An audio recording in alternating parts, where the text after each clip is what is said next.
What's going on, folks? Ted from Immersion here, and let's talk about personalizing spells in 5th edition Dungeons & Dragons, especially from Tasha's Cauldron of Everything, as it actually gives us rules for that. I'm pretty sure most of us who've been playing 5th edition for a while, or even possibly from the start, have introduced the concept of personalized spells. But as I mentioned with some other things, Wizards of the Coast sort of put some stuff in Tasha's Cauldron to sort of make things okay, because certain folks don't feel like altering, tweaking, or adjusting aspects of certain rules of the game unless it's printed in a published source, and that makes it okay. I know that might seem strange to a lot of you going, well, I've always homebrewed whatever I wanted, and it's not a big deal. And you're right, for most people, it's not a big deal. But for some, especially newer folks, people new to DMing, new to the game, they don't feel comfortable taking the game into their own hands and tweaking it and making it their own. So before we dive into the specifics of that, I have a couple of interesting examples for those of you who may not know and have not played older editions. If you like what I do here and you like seeing cool stuff about Tasha's Cauldron or other Dungeons & Dragons related stuff, consider subscribing to the channel. It helps me out, boosts my confidence in keeping doing this, and it just makes me feel good, honestly. And, 2020 has been a rough year, so, making people feel good is always fun. And I do my best to do that through these videos. So there's a section under Magical Miscellany here, and I'll take you over here to Tasha's Cauldron right now, and you can see it, Personalizing Spells. And it just says, just as every performer lends their art a personal flair, every warrior a certain fighting style, you can use magic, make it your own, right? So it says, perhaps you wish the effects of your caster to appear in your favorite color, right? Mine would be orange, for example, to suggest training they receive from a celestial mentor or something like that. The possibilities of how you might cosmetically customize your spells are endless. However, such alterations can't change the effects of the spell.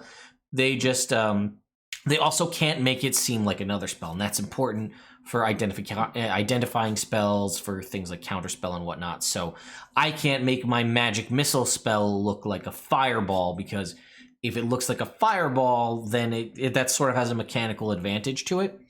And it says, when customizing, choose a theme. Often a broader, more versatile theme may be the case, right? You may also want to use it to reinforce choices you've made with a character, right? If they're tied to their favorite form of art, maybe they're tied to a specific deity. For example, the Fireball of a Wizard with a fine list for storms, it might look like burning clouds or a burst of lightning, even though it still does fire damage. Or that same wizard's haste might limit the target in faint thunderheads, right? It says a cleric who serves a moon deity, the cure wounds might be, moon looking. I really love this one, right? A druid could choose cherry blossom theme for their magic, causing delicate branches and pink leaves for entangle or shillelagh. Or a fairy fire spell, they could be covered in like wind tossed, cherry blossom petals, as opposed to limbed in a glowing color of some kind. And they give you some suggestions here, right? Brine-scented shapes of sharks, jellyfish, octopi, or sea creatures, right? Golden rays that carry faint warmth, tiny whimsical or fearsome beings. Right here we can see that the art is fantastic for this, by the way. A farmer sorcerer hurls magic missiles that look like chickens, right? If you're familiar with Critical Role, this fits into the concept of the way, Jester themes her spirit guardians to look like the tiny unicorn hamsters, right? That's one of the common things I see. I play with a lot of people that have clerics in various campaigns, and spirit guardians, in my opinion, one of the best spells, if not the best spell in the game. And that's a really fun way to allow you to theme your spirit guardians to look like different things, right? Whether they look, and it doesn't mechanically affect anything, it's just a fun flavor thing for you to do. Now let me take you back to D&D 3.5, to the Magic of Faerun supplement, or the, it was also in the Player's Guide to Faerun, and there's a specific feat, folks. This was a feat you used to have to take. Not necessarily, but it was the fact that the feat exists warrants the fact that it might be necessary, called spell thematics, right? Your spells have a distinct visual or auditory effect in their manifestation. And then if you scroll to the next page, you must be able to cast at least one illusion spell was the prerequisite. And it says, choose a theme for your spell casting, such as ice or fire or screaming skulls.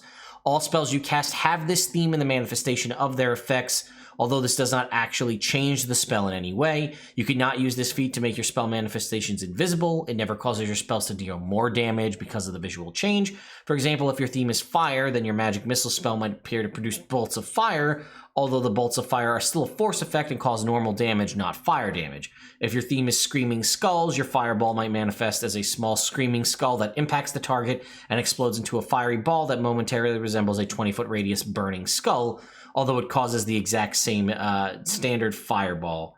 This obviously we don't have spell resistance, but it was add +5 to the DC of any spellcraft check made to identify a spell cast in this manner, right? So that was sort of the somewhat mechanical benefit. But I feel most people who took spell thematics back then was less about the spellcraft checks to identify, because counterspelling and things was very different back then, but it was to give your spells a cool effect. Again, I played in a game, like the fact, like I said, that this feat exists makes it seem, in my opinion, that on the face, they didn't allow you to customize your spells.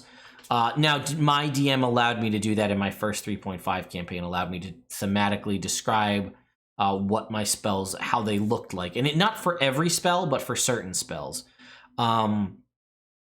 And I think a lot of the spells in 3.5 also had, from what I remember, like flavor text around them that described what the effect looked like. Like you'd have the mechanical wording behind it, but you'd also have like flavor text. So I remember I was able to theme my summon nature's ally spells as a druid. I had it like they fell from the sky, like the animals fell from the sky and impacted into the ground and then reformed. Did nothing mechanically, just a fun thing, right? Now we had a sorcerer in our party whose magic missile looked like pseudo-natural squirrels, which are like weird aberration tentacle eyeball monster squirrels. And again, I think that's a fairly commonplace thing in 5th edition to allow people to say, what does your firebolt look like? What does your magic missile look like? How does this spell manifest? Explain it to me. Paint me a picture with your words. Because it's a fun thing to do as a spellcaster. And, you know, whereas a martial character fighting with a sword or something, you might say, hey, describe to me how you kill this, or maybe if you're using things like, how do you want to do this when people kill things? And I like to encourage that to add a degree of customization to your character, right? It makes you sometimes also feel more connected with your character. Another example would be, what does your spiritual weapon look like? If you're playing a cleric or someone who has access to that spell, what does it look like, right? In older editions, it would typically manifest in the form of the chosen weapon of your deity. We don't really have that now, so you can kind of make it look like whatever you want. Like a razor-bladed lollipop, or something like that. I, again, very much enjoy this personalizing spells, and I didn't think it really needed a video, but the fact that it's something in Tasha's Cauldron of Everything, and it was sort of next in the list of things to cover, I thought I would talk about it. And once again, it's just another excuse to show off the chicken magic missiles, which is just fantastic. I love that art so much. But yeah, like I said, I think the reason this is in here is for people who don't feel comfortable doing things in Dungeons and Dragons unless it's published in a source and Wizard sort of says it's okay to do this. Like the concept of the customizing origin and swapping spells and swapping skills for skills, or swapping skills for martial weapons, or martial weapons for martial weapons, or whatever.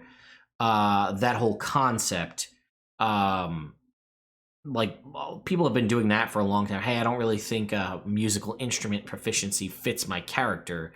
Can I swap what came from my background as a musical instrument proficiency for herbalism kit, or alchemy tools, or thieves tools, or whatever? But I think the Outlander background maybe fits me better, but a musical instrument doesn't fit my character. That kind of thing. Or like, I'm a bard, but I'm a bard who's a spoken word orator. I don't really use musical instruments. Or my bard really only focused on using one instrument, like a violin, and didn't learn how to play a shawm or a set of drums or whatever. So he really only learned one musical instrument. What am I supposed to do with these other two kind of extraneous musical instruments? Maybe I can trade them for some other tool. And this book now allows you to do that, in theory, with your race.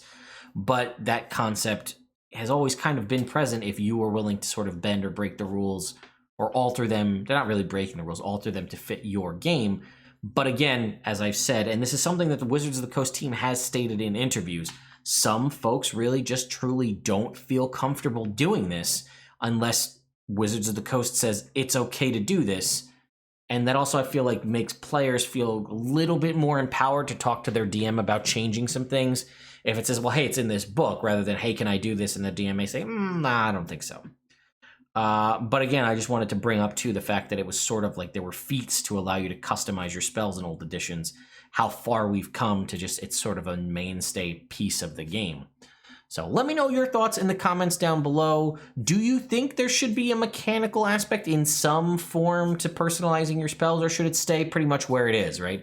Spells are fun, personalizing things, anybody can do it. I'm sure, but let me know in the comments. Did you feel comfortable? Did your DM do this? Did you do this as a DM or as a player? Customize what your spells look like when you cast them in 5th edition? Or did you truly need to wait for Tasha's Cauldron of Everything to tell you it was okay to do it? And don't feel any pressure or, negative negativity towards you if that's the case. That's why they did these kind of things. But I am genuinely curious. What were your thoughts on this? How did you feel? Did this, now you're doing it because the book told you to, or it was just sort of like, okay, I'm going to skip over this because I've been doing it all along? Thank you all so much for watching, and I'll see you in the next Tasha's Cauldron of Everything video.